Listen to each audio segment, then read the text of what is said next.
Un mois après les attentats, une vidéo est apparue sur Internet.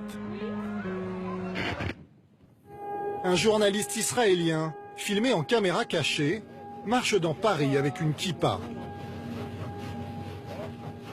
Cette vidéo montre sur son passage des crachats et des injures.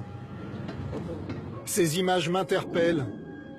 Les agressions, les insultes sont-elles devenues monnaie courante? Est-ce la réalité que vivent les Juifs de France? J'ai voulu savoir. Alors j'ai mis une kippa et j'ai marché dans les rues et les cités. Et voici ce que j'ai vu. Ainsi commence la vidéo de Zvika Klein. Il affirme avoir circulé pendant 10 heures à Paris avec une kippa. D'abord dans le centre de Paris, puis dans des quartiers populaires.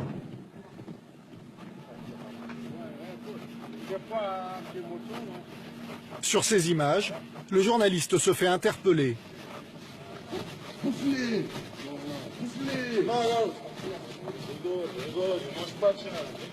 Il est pris à partie et parfois insulté.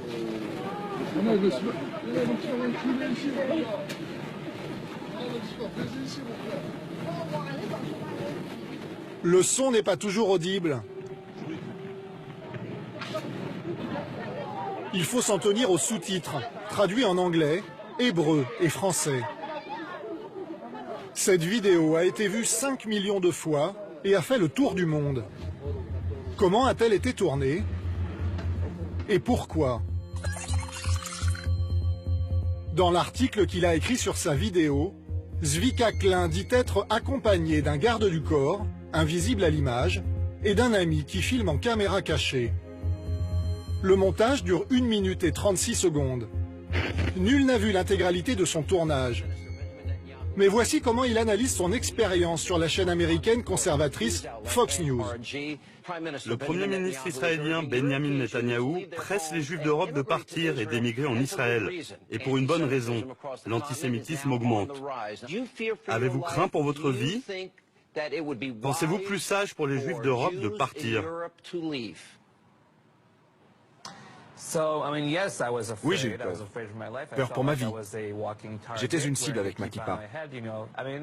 Ce dont nous parlons, c'est de l'antisémitisme des musulmans, qui ne reconnaissent pas le droit aux juifs d'exister et qui commettent des actes violents. Des propos condamnables par la loi française. Dans l'article qui accompagne la vidéo, Zvika Klein va plus loin. Dans le Paris d'aujourd'hui, certains quartiers sont interdits aux juifs. Puis il compare les rues de Paris à celles de Ramallah.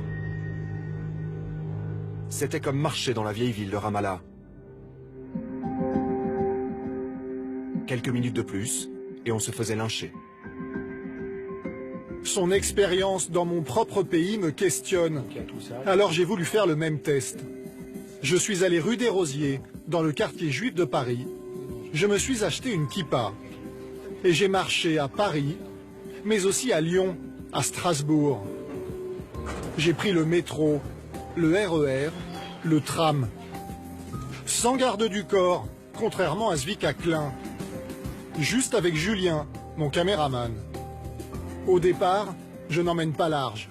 J'imagine que je vais subir des remarques désagréables, voire des injures. Mais je vais de surprise en surprise.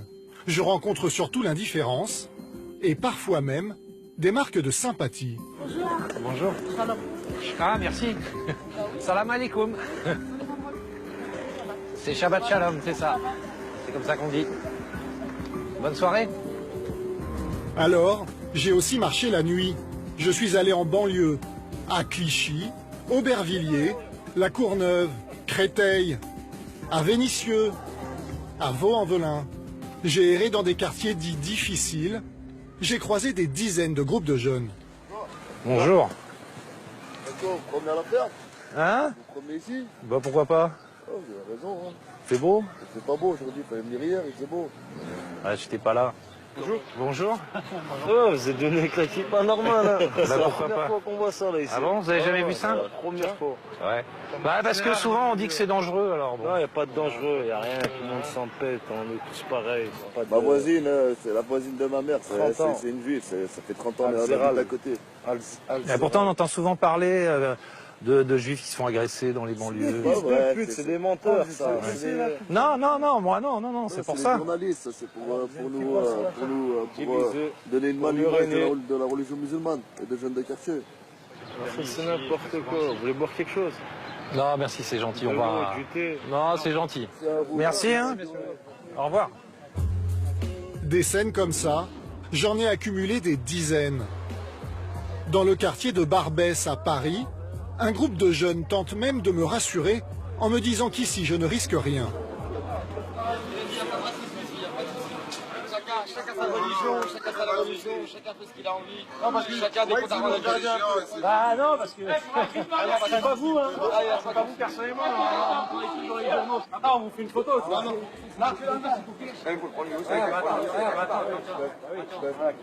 Ouais, faut la foutre sur Facebook. Tous les réseaux sociaux. Bienvenue les mecs. Ouais, merci. Allez, merci. Salut. Au total, j'ai marché plus de 120 km et enregistré près de 60 heures d'images. En 12 jours avec une kippa, je n'ai subi ni violence, ni injures. L'antisémitisme existe, tous les chiffres le disent. Mais comment une telle différence avec la vidéo de Zvika Klein est-elle possible? Qui est donc ce journaliste? Je décide d'aller en Israël, à Jérusalem, rencontrer Zvika Klein pour lui raconter mon expérience. Je le retrouve devant le mur des lamentations. Shalom. Shalom, shalom, how are you? I'm fine. Désolé, je ne parle pas hébreu. Ah, it's okay. Et moi, je ne parle pas français. Première surprise, il ne vit pas en France et ne parle pas français. C'est un militant sioniste, ancien membre du service de communication de l'armée israélienne. Il a grandi dans une colonie juive. Il travaille pour un quotidien religieux et pour le site d'information NRG qui a publié la vidéo. Tous deux sont propriétés de Sheldon Adelson, un milliardaire juif américain proche de Benjamin Netanyahou, le premier ministre israélien, qui incite les juifs à quitter l'Europe pour venir en Israël.